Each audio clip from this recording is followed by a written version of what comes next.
องุ่นยายร่วงหมดเดี๋ยวนี้แหละนู่นู่นู่นู่นู่มาแล้วถ่ายในบ้านนะเนี่ย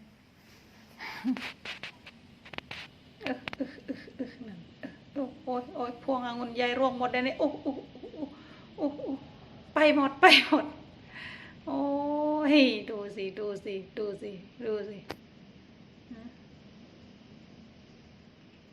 วันนี้พายุเข้า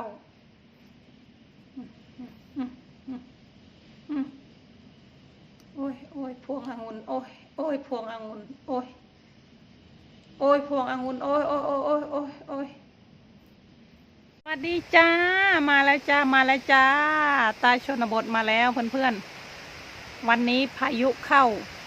ลมแรงมากเลยมันมาเป็นช่วงเพื่อนๆนี่สุดท้ายอันนี้ไม่แรงเท่าไหร่นะมาเป็นช่วงเมื่อเช้าแรงมากเลยเดี๋ยวยายจะพาเดี๋ยวขอถ่ายให้ดูแป๊บหนึ่งก่อนเดี๋ยวให้หลังพายุเก็บหลังพายุหมดก่อนเดี๋ยวยายจะพาไปดูพวกผลไม้หน้าบ้านพวกแอปเปิลพวกอะไรเนี่ยยายถึงบอกว่าช่วงนี้น่ะคือมีอะไรที่ทำได้ก็ต้องรีบทำรีบเก็บรีบอะไรสวนนะเพื่อนๆเพราะว่าเนี่ยไม่มีใครรู้ว่าอะไรจะเกิดเนาะเดี๋ยวฝนตกเดี๋ยวหิมะตกเดี๋ยวลมแรงอะไรพายุเข้าอะไรเงี้ยเห็นไหมแฟนยายถึงรีบเก็บอะไรให้เรียบร้อยถ้าว่างนะถ้าอากาศดีๆเราก็รีบทำสวนรีบเก็บนู่นเก็บนี่นะเพื่อนๆเนาะเนี่ยพวกโต๊ะพวกอะไรเนี่ยก็ต้องรีบเก็บผลไม้อะไรที่เก็บได้ก็ต้องรีบเก็บเนาะเนี่ยลูกแพรเนี่ยบางทียายเอาไว้นะคือมันยังไม่นั่นน่ะคืออยากเอากลับบ้านอ่ะต้นนี้ไปไม่ได้หรอกมันสุกหมดก่อนต้นนี้ทุกปีนะพูดถึงทุกปีไอ้สีน้ำตาลนะลูกแพรยายจะเก็บไว้ในต้นไม่เก็บคือว่าจะเอากลับไปเมืองไทยเนี่ยถ้าลงมาอย่างเงี้ยผลไม้มันเริ่มสุกแล้วนะไปหมดร่วงหมดเนี่ยดูก่อนพวกแอปเปิลยายจะเป็นยังไงยายไม่รู้เดี๋ยวพาไปดูวันนี้ยายไม่พาไปหรอกแค่ถ่ายให้ดูว่าวันนี้พายุเข้าให้ดูองุ่นอันนี้มันไม่ยังไม่แรงมันมาแบบอย่างเงี้ยมาช้าๆมาช้าๆอย่างนี้แล้วก็ปุ๊บแต่เมื่อเช้าแรงกว่านี้ถ้าอยู่บ้านเมืองไทยเราก็จะก็น่ากลัวหน่อยนะนี่ตรงนี้ยายนั่งทำเห็ดเมื่อวานดูลงพลาสติกดูองุ่นจริงๆแล้วเดี๋ยวจะทำเก็บองุ่นเนี่ยพวกนี้เนี่ยแมลงเจาะหมดแล้วนี่เดี๋ยวจะไปเก็บไปทำน้ำผลไม้เดี๋ยวพามาเก็บเนาะอันนี้มาถ่ายให้ดูตอนพายุเข้าก่อน เพราะว่ายายไม่รู้ว่ามันจะลมนานขนาดไหนนะ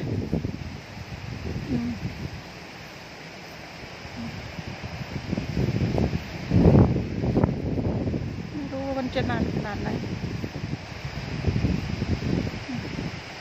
ดูสิถ้าเป็นเมืองไทยเราน่ากลัวนะแต่บ้านเมืองนอกน่ะเขาทำแบบมาตรฐานอ่ะเพื่อน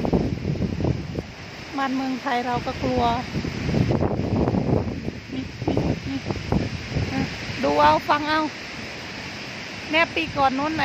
ยอดไม้นี่ยายค่ะนี่มันมาเป็นอย่างเงี้ย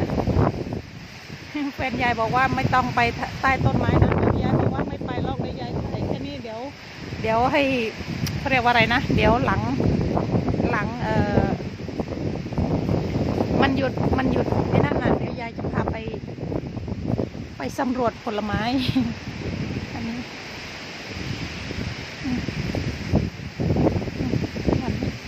เห็นไหม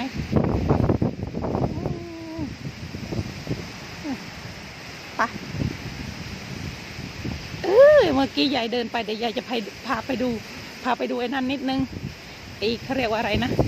ไอ้เนี่ยต้นเกาลักน่ะวันก่อนยายพาไปดูแล้ววันนี้เดี๋ยวจะพาไปดูใหม่เฮ้ยมันแปลกอ่ะยาย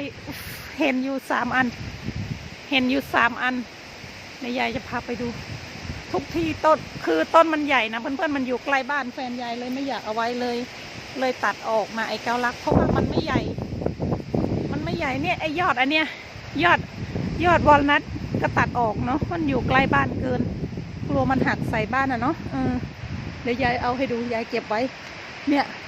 ถ้าตอนแรกน่ะถ้ามันใหญ่อย่างเงี้ยน่ะจะเอาไว้แล้วอันนี้คือเกาลักนะคะเดี๋ยวเราไปดูเกาลักอันนี้คือวอลนัทเพื่อนๆโอ้ยดูสิวอลนัทมันร่วงทั้งเม็ดเลยเนี่ยเห็นไหมมันยังไม่แตกเนี่ยวอลนัทก็ได้เวลาเก็บแล้วเนี่ยไม่ได้ตรงนี้ลมมันแรงอย่างนี้นี่ลมมันแรงอย่างนี้เนี่ยเดี๋ยวจะไปเก็บเดี๋ยวพาไปเก็บวอลนัทกันแล้วแหละเนี่ย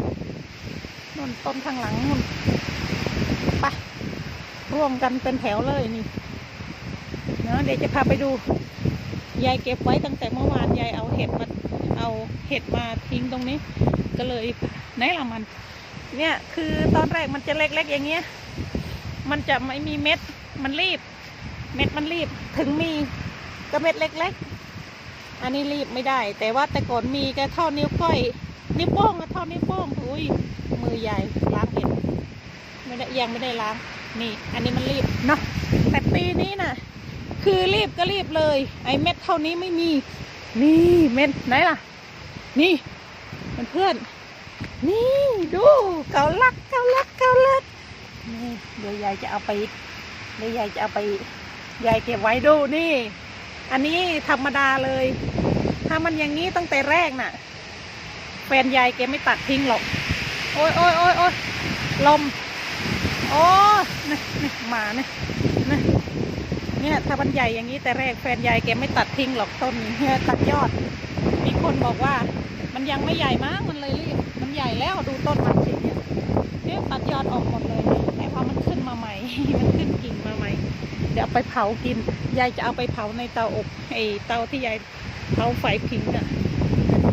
เนี่ยแต่ก่อนมันจะเล็กแล้วมันเดินมามันก็มีหนามเนาะแถวนี้นี่เกาลักพาเพื่อนๆเก็บเกาลักวันนี้ ดูปลิวมาถึงนี่เลยนะไปเห็นไม้ไหนมาแล้วพาไปดูไอ้นี่นิดนึง มันอดไม่ได้ นี่โอ้ยอันนี้ใบมันไปหมดแล้วเหลือแต่ดูใบมันไปหมดแล้วมันเหลือแต่ผลไม้นี่ไม่ได้โอ้ดูใบมันร่วงไปเกือบหมดแล้วเนี่ยเหลือแต่ลูกเห็นไหมเห็นลูกมันเปล่าซูมให้ดูดูซูมให้ดูนี่ดูข้างล่างเอานี่ขนาดยายเพ่งผ่านเพื่อนอุ้ยอันนี้ลูกใหญ่โอ้ยทำไมเราไม่เห็นนะวันนั้นน่ะดูนี่อุ้ยสวยเสียดายเก็บไปกินอันนี้อีกโอ้ยลูกใหญ่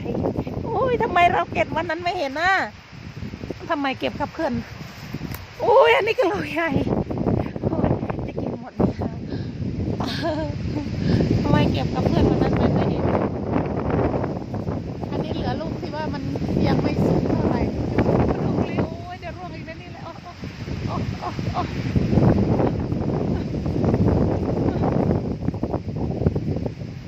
เลยเก็บไปกินกันเสียดายใส่เตาก่อนไปกลับบ้าน ผักยายไม่อันนั้นแล้วแหละคงไม่ถั่วอยากคงไม่มันหนาวไปเดี๋ยว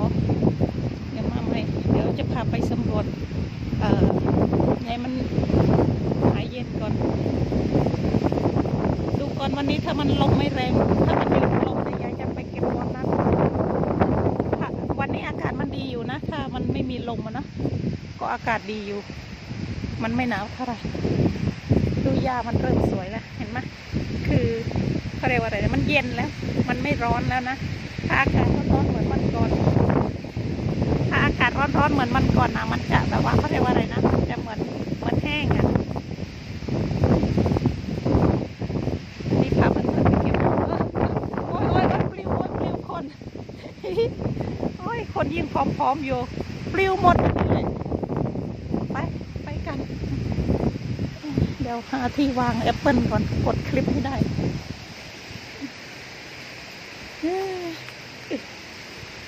ลูกเบลอเลยนะทุกคนไปไหมเข้ายายตาบอกว่ามีคนบอกว่ายายตาน่ะเข้าสวนดีมันต้องมีอะไรติดไม้ติดมือมันก็จริงเนี่ยอันนี้แค่ดูสิเดินมาว่าจะมาถ่ายคลิปให้เพื่อนๆดูสักหน่อยได้ทั้งลูกแพรได้ทั้งเกาลัก3 อันเนี่ยเดี๋ยวยายจะพาไปเขาเรียกว่าอะไรนะไปเผาในยายจะอันนี้อร่อยอยู่นะอร่อยไปได้คิดถึงโอ้ร่วงหนุนเนาะเดี๋ยวเจอกันใหม่คลิปหน้าเพื่อนๆเดี๋ยวยายพาไปข้างหลังขอให้มันอากาศมันลมมันหยุดพัดก่อนไหนล่ะกดมันย้อนแสงมันมองไม่เจอเดี๋ยวเพื่อนๆมองไม่เห็น